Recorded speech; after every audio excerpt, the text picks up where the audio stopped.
Hello all welcome back to channel job சரி தமிழா. Railway தரப்புலேருந்து குரூப் டி அப்படிங்கிற நோட்டிஃபிகேஷன் வந்திருக்கு. நிச்சயமாக உங்களுக்கு தெரிஞ்சிருக்கும். அதற்கான லாஸ்ட் டேட்டை எக்ஸ்டெண்ட் பண்ணியிருக்காங்க. வர மார்ச் 1 வரையும் டைம் அப்படின்னு கொடுத்துருக்காங்க. நான் இந்த வீடியோவில் இந்த வேலைக்கு எப்படி அப்ளை பண்ணுறது அப்படிங்கிறத சொல்ல போகிறேன். அதுவும் இப்போது லாஸ்ட் டேட்க்கு இன்னும் ஒரு 5 நாள் தான் இருக்கிறதுனால இந்த டைமில் எப்படி இதுக்கு நீங்கள் கரெக்டாக அப்ளை பண்ணுறது அப்படிங்கிறத நான் உங்களுக்கு சொல்ல போகிறேன்.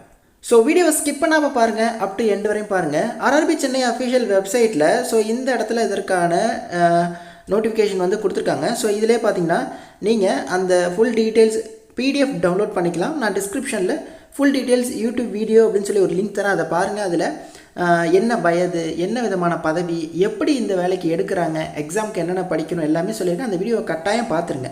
எப்படி அப்ளை பண்ணுறது அப்படிங்கிறத நான் இந்த வீடியோவில் சொல்ல போகிறேன். ஸோ இந்த இடத்துல கிளிக் ஹியர் அப்ளை ஆன்லைன் இருக்குது, அதை கொடுத்துக்கலாம். அதை கொடுத்தோன்னே இந்த மாதிரி rrbapply.gov.in அப்படிங்கிற போர்ட்டலுக்கு ரீடைரக்ட் ஆகும். இதில் மேலே அப்ளை அப்படிங்கிற ஒரு டேப் இருக்கும், அதை நம்ம கொடுத்துக்கலாம். இதில் நீங்கள் க்ரியேட் அண்ட் அக்கௌண்ட் கொடுத்தீங்க அப்படின்னா இதில் என்ன சொல்லுது பாருங்களேன். கடந்த வருடம் 2024 வந்த ஏதோ ஒரு வேலைக்கு நீங்கள் அப்ளை பண்ணியிருந்தீங்க, ஐ மீன் ரயில்வேலேருந்து ஆர்பிஎஃப் எஸ்ஐ கான்ஸ்டபிளாக இருக்கலாம், இல்லை ஏஎல்பியாக இருக்கலாம், டெக்னீஷியனாக இருக்கலாம். ரயில்வேலேருந்து வந்த ஏதோ ஒரு நோட்டிஃபிகேஷன் நீங்கள் அப்ளை பண்ணியிருந்தீங்க அப்படின்னா நீங்கள் திரும்ப இப்போது புதுசாக ரிஜிஸ்டர் பண்ணணும்னு கிடையாது. அந்த லாகின் டீட்டெயில்ஸை போட்டு தான் நீங்கள் வந்து உள்ளே போக முடியும் அப்படின்னு சொல்லியிருக்காங்க. ஏன்னா நீங்கள் லாஸ்ட் டைம் கொடுத்தப்போ உங்களோட ஆதார் கார்டு டீட்டெயில்ஸ் கொடுத்துருப்பீங்க, அதனால திரும்ப உங்களால் பண்ண முடியாது. நீங்கள் லாகின் தான் பண்ணணும். இல்லை ப்ரோ, நான் இப்போ இந்த குரூப் டிக்கு தான் ஃபஸ்ட் டைம் பண்ண போகிறேன் அப்படின்னா நீங்கள் கிரியேட் அன் அக்கௌண்ட் கொடுத்து உங்களுக்குன்னு ஒரு அக்கௌண்ட் க்ரியேட் பண்ணிக்கோங்க. ஃபஸ்ட்டு கண்ட்ரி ஆஃப் நேஷ்னாலிட்டி ஆப்வியஸாக இந்தியா அப்படிங்கிறத கொடுத்துக்கலாம்.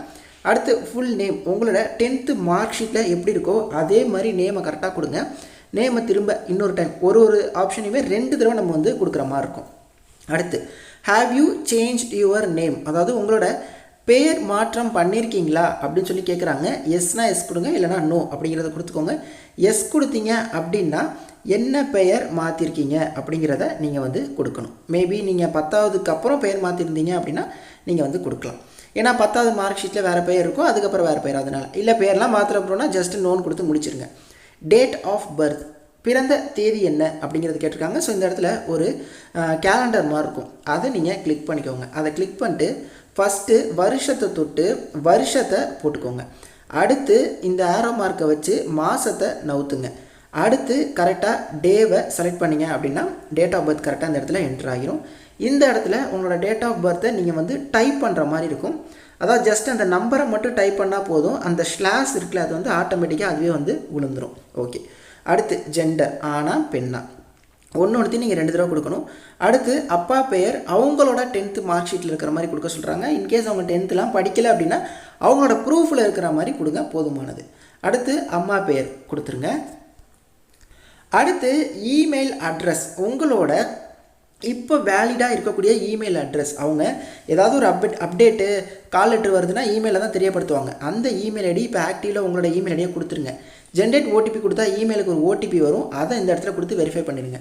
அடுத்து உங்கள் மொபைல் நம்பர் கொடுங்க. ஜென்ரேட் ஓடிபி கொடுத்தா மொபைலுக்கு ஒரு ஓடிபி வரும், அதை கொடுத்து வெரிஃபை பண்ணிடுங்க. இது ரொம்ப ரொம்ப கட்டாயம்.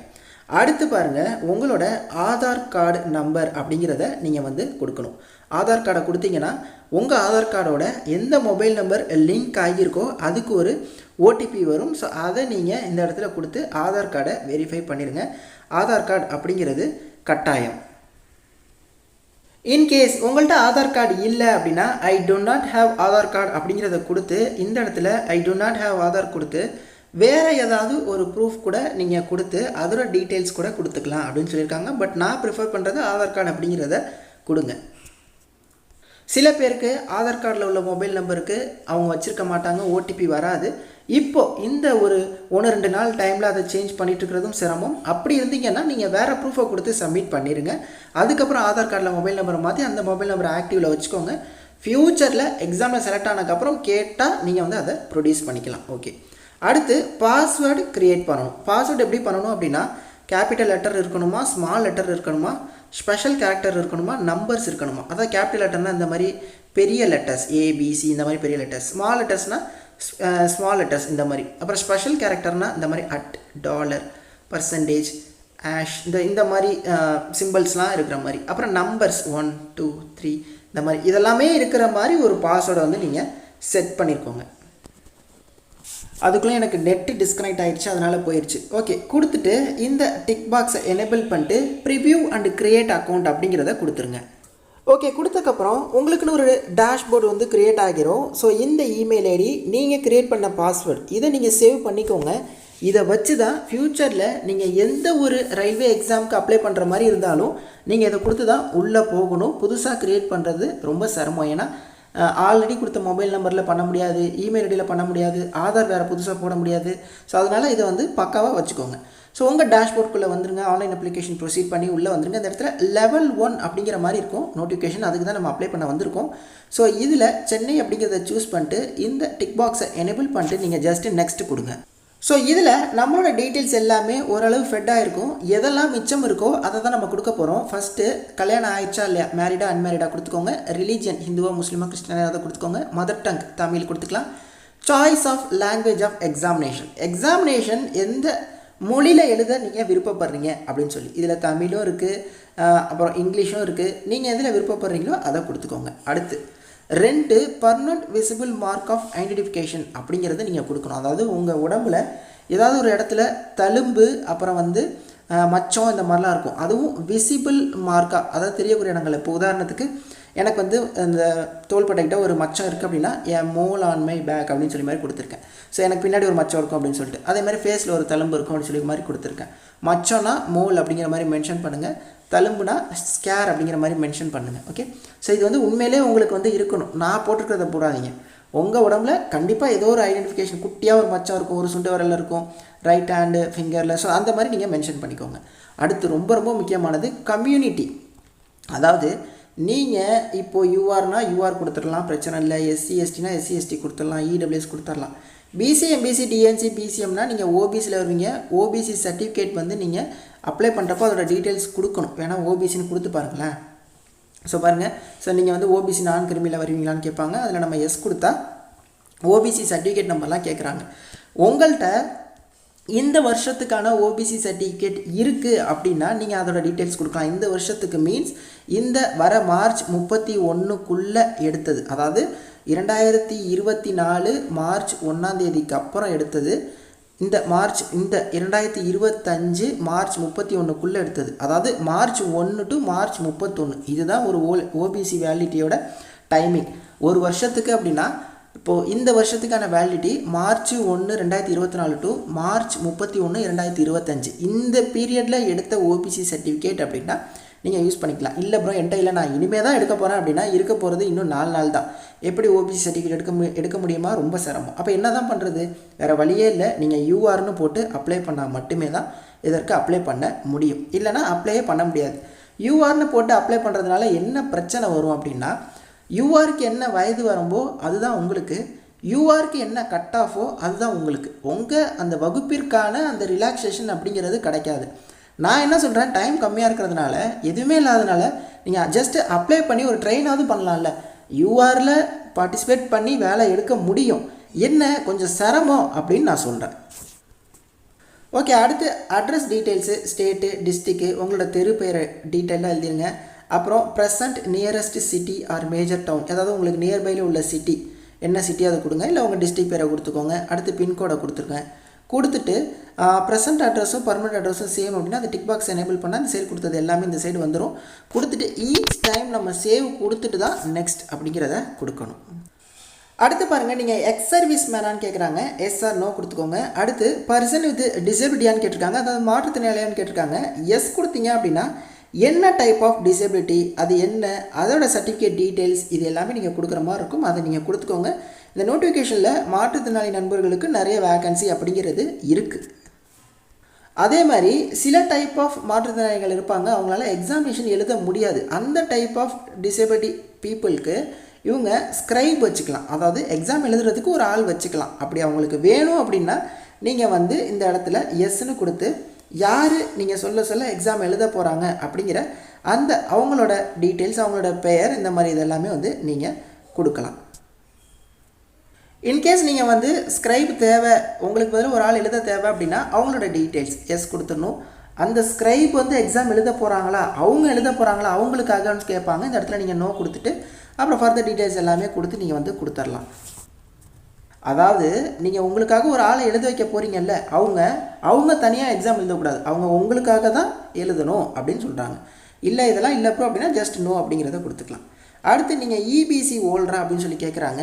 நல்லா நோட் பண்ணிக்கோங்க, இபிசியும் ஓபிசியும் ஒன்று கிடையாது, இபிசியும் இடபிள்யூஎஸும் ஒன்று கிடையாது, எல்லாமே தனி. அதாவது இந்த இபிசி அப்படிங்கிறது தனி, எக்கனாமிக்கலி பேக்வேர்ட் கிளாஸ் அப்படின்னு சொல்லுவாங்க. ஸோ இவங்க வந்து பிபிஎல் கார்டு ஹோல்டராக இருப்பாங்க, அவங்களோட ஃபேமிலி இன்கம் 50,000க்குள்ளே இருக்கும். இந்த மாதிரி சர்டைன் இதெல்லாம் இருக்குது. நம்ம இதில் மேக்ஸிமம் இந்த இபிசி ஹோல்டர் யாரும் இருக்க மாட்டோம். ஆப்வியஸாக நம்ம நோ அப்படிங்கிறதான் கொடுக்குற மாதிரி இருக்கும். சில பேர் இடபிள்யூஎஸையும் இபிசியும் கன்ஃபியூஸ் பண்ணிக்கிறாங்க. ஓபிசிக்கு பதிலாக இடபிள்யூஎஸ் கொடுத்துறாங்க, அதுவும் இது ஒன்றும் கிடையாது. அடுத்து ஆல்ரெடி நீங்கள் இந்தியன் ரயில்வேஸில் ஏதோ ஒரு வேலையில் இருக்கீங்களா அப்படின்னு சொல்லி கேட்குறாங்க. ஆல்ரெடி இப்போ ஒர்க் பண்ணிகிட்டு இருக்கீங்களான்னு. எஸ்னா எஸ் கொடுத்து டீட்டெயில்ஸ் கொடுங்க, இல்லை நோ கொடுத்துடலாம். அடுத்து name of the current department and organisation. அதாவது நீங்கள் இப்போது ஏதாவது ஒரு சென்ட்ரல் கவர்மெண்ட், ஸ்டேட் கவர்மெண்ட், இல்லை பப்ளிக் செக்டர் அண்டர்டேக்கிங் இது மாதிரியான அரசு நிறுவனங்கள், ரயில்வே இல்லாமல் வேறு எதாவது ஒர்க் பண்ணுறீங்களா அப்படின்னு சொல்லி கேட்குறாங்க. அதாவது அரசு சார்ந்த இதை தான் கேட்குறாங்க. இந்த ஆல்ரெடி வேறு ஏதாவது அரசு வேலையில் இருந்தால் என்னன்னு கொடுங்க. ப்ரைவேட் கம்பெனியில் இருக்கிறவங்க, வேலை தேடிட்டு இருக்கவங்க, வேலை இல்லாதவங்களாம் நீங்கள் நாட் அப்ளிகபிள் அப்படிங்கிறத கொடுத்துக்கலாம். அடுத்து ரொம்ப ரொம்ப முக்கியமானது, ரயில்வேல நீங்கள் அப்ரண்டிஸ் முடிச்சிருக்கீங்களா, அதாவது இந்த என்சிவிடி அப்ரண்டிஸ் முடிச்சிருக்கீங்களான்னு கேட்குறாங்க.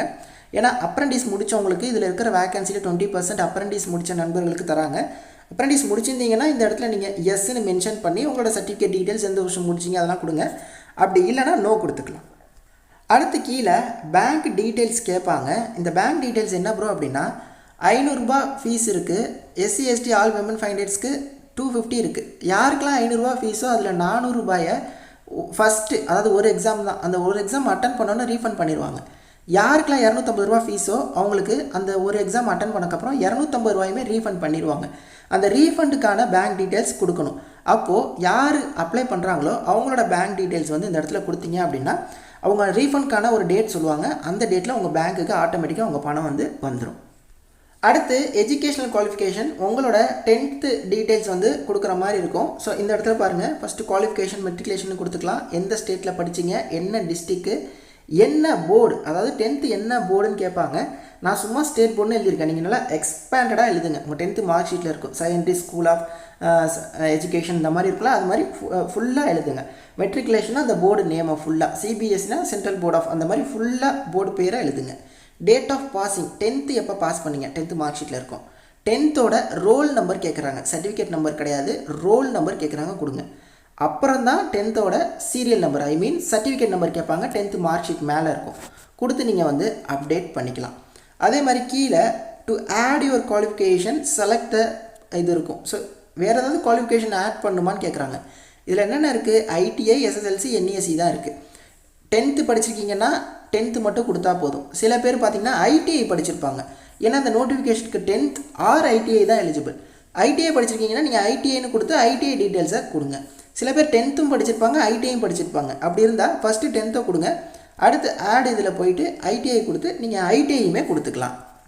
அடுத்து ரொம்ப பேருக்கு ப்ராப்ளம் வரக்கூடிய இடம் ஃபோட்டோ. உங்களோட ஃபோட்டோ அப்லோட் பண்ணணும். ஃபோட்டோ இந்த ஃபார்மேட்டில் ஜேபிஜி ஆர் ஜேபெக் ஃபார்மேட்டில் இருக்கணும். 50லேருந்து 100 கேபிக்குள்ளே தான் இருக்கணும். இந்த மாதிரி ஒயிட் பேக்ரவுண்டில் இருக்கணும். இந்த மாதிரி ஃபேஸ் நல்லா கிளியராக தெரியணும். இந்த மாதிரி ஃபோட்டோ அப்லோட் பண்ணணும். சில பேருக்கு இந்த சைஸில் நம்ம கம்ப்ரஸ் பண்ணாலும் ஃபோட்டோ அப்லோட் ஆகாது, எரர் வரும். அந்த டைமில் சைடில் பிக்சல் மென்ஷன் பண்ணியிருப்பாங்க பாருங்கள், 320க்கு 240. இந்த பிக்சலில் ஃபோட்டோ நீங்கள் வந்து கம்ப்ரஸ் பண்ணி எடுத்திங்கன்னா அழகாக போய் உக்காந்துரும். அதான் அந்த இடத்துல கொடுத்துருப்பாங்க, இந்த பிக்சலில் போட்டு ட்ரை பண்ணுங்கள் அப்படின்னு சொல்லி. அடுத்து சிக்னேச்சர் அப்லோட் பண்ணணும். சிக்னேச்சர் இந்த மாதிரி கரெக்டாக இருக்கணும். என்னோடய சிக்னேச்சரை நான் பிளர் பண்ணி காட்டியிருக்கேன். பட் வந்து நீங்கள் வந்து ப்ராப்பராக உங்களோட சிக்னேச்சர் இருக்கணும். சிக்னேச்சர் அப்லோட் பண்ணுறதுக்கான ஒரு பெஸ்ட்டு வே நான் சொல்கிறேன். என்ன அப்படின்னா, ஃபஸ்ட்டு வந்து ஒரு ஒயிட் பேப்பர் எடுத்துக்கோங்க. ஸோ அதில் ஃபஸ்ட்டு ஒரு குட்டி பாக்ஸ் வந்து ஒன்று போடுங்க. ஓகே, ஒரு 5 சென்டிமீட்டருக்கு லென்த்துலையும் 2 சென்டிமீட்டருக்கு ஹைட்லேயும் இந்த மாதிரி ஒரு ரெக்டாங்கிள் பாக்ஸ் ஒன்று போட்டுக்கோங்க. இதுக்குள்ளே உங்களோட சைனை நீங்கள் போட்டுருங்க. இப்போது இதை வந்து நீங்கள் ஸ்கேன் பண்ணி இந்த பாக்ஸ் அளவுக்கு க்ராப் பண்ணுங்கள். ஓகேவா, ஸ்கேன் பண்ணி இந்த பாக்ஸ் அளவுக்கு க்ராப் பண்ணிங்க அப்படின்னா கரெக்டாக அந்த இமேஜ் உங்களுக்கு வந்து விசிபிளாக இருக்கும். அதை நீங்கள் 30லேருந்து 50 கேபிக்குள்ளே கம்ப்ரஸ் பண்ணி ஜேபிஜி ஆர் ஜேபெக் ஃபார்மேட்டில் நீங்கள் அப்லோட் பண்ணணும். இங்கேயும் அதுதான் 140/60 பிக்சலில் நீங்கள் அப்லோட் பண்ணால் கரெக்டாக இமேஜ் உட்காந்துரும், இல்லைனா எரர் அப்படிங்கிற மாதிரி தான் வரும். நான் எப்போயுமே இந்த மாதிரி அப்ளை வீடியோ போடுறப்போ நீங்களே கம்ப்ரஸ் பண்ணுங்கள் அப்படிங்கிறத நான் சஜஸ்ட் பண்ண மாட்டேன். ஏன்னா நான் பண்ணலாம், கூகுள்லேயே நிறையா போர்ட்டல்ஸ் இருக்குது. பட் வந்து அதனால எதுவும் மிஸ்டேக் வர நிறைய பாசிபிலிட்டி இருக்குது. நீங்கள் இந்த பேஜ் அப்படியே எடுத்துகிட்டு போய்ட்டு ஒரு ப்ரௌசிங் சென்டரில் எனக்கு இந்த மாதிரி வேணும்ன்ட்டு நீங்கள் ஸ்கேன் பண்ணி வாங்கி வச்சுக்கோங்க. ஏன்னா ஒரு தடவை நீங்கள் ஸ்கேன் பண்ணால் போதும், அடுத்தடுத்து வர எல்லா எக்ஸாம்ஸ்க்கும் நீங்கள் அதை யூஸ் பண்ணிக்கலாம். ஏன்னா இப்போ நான் சொல்லுவேன், அதை பார்த்து சில பேர் கரெக்டாக பண்ணுவாங்க, சில பேருக்கு பண்ண தெரியாது. சில பேர் பண்ண தெரியாமல் ஏதோ ஒரு அதை அப்லோட் பண்ணி சப்மிட் பண்ணிடுவாங்க. ஆனால் கடைசியில் பார்த்தீங்கன்னா ஹால் டிக்கெட்டில் அவங்க சைனு தெளிவாகவே இருக்காது, ரொம்ப பிளர்ராக இருக்கும், ஃபோட்டோ தெரியாது.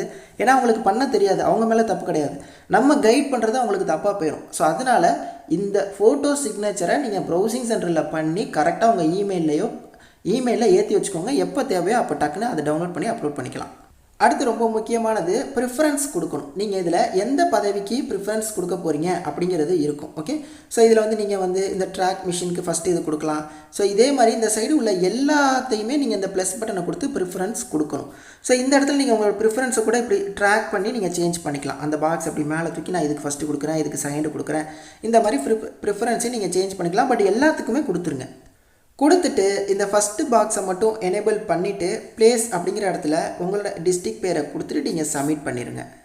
ஸோ இந்த டிக் பாக்ஸில் 2 டிக் பாக்ஸையுமே நீங்கள் எனேபிள் பண்ணிட்டு சப்மிட் பண்ணி உங்களோட அப்ளிகேஷன் ப்ரிவியூ ஆகும். எல்லாத்தையுமே செக் பண்ணிட்டு டிக் பாக்ஸை கொடுத்து நீங்கள் சப்மிட் பண்ணால் நெக்ஸ்ட்டு ஃபீஸ்க்கானது போகும். அதில் போய்ட்டு நீங்கள் ஃபீஸ் பே பண்ணால் உங்களுக்கான ப்ரொசீஜர் ஓவர்.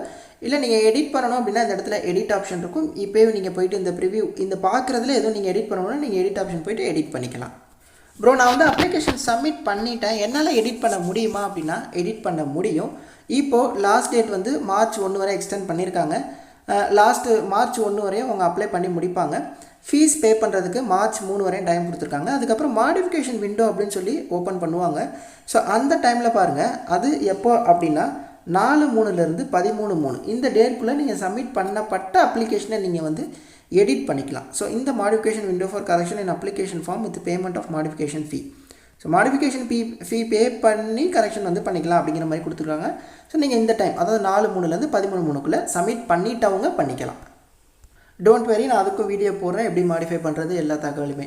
ஓகே, ஸோ கண்டிப்பாக இந்த வீடியோவை நிறைய பேருக்கு ஷேர் பண்ணுங்கள், உங்களுக்கு ரொம்ப யூஸ்ஃபுல்லாக இருக்கும் அப்படின்னு சொல்லி நினைக்கிறேன். தேங்க்ஸ் ஃபார் வாட்சிங், டேக் கேர் அண்ட் பை.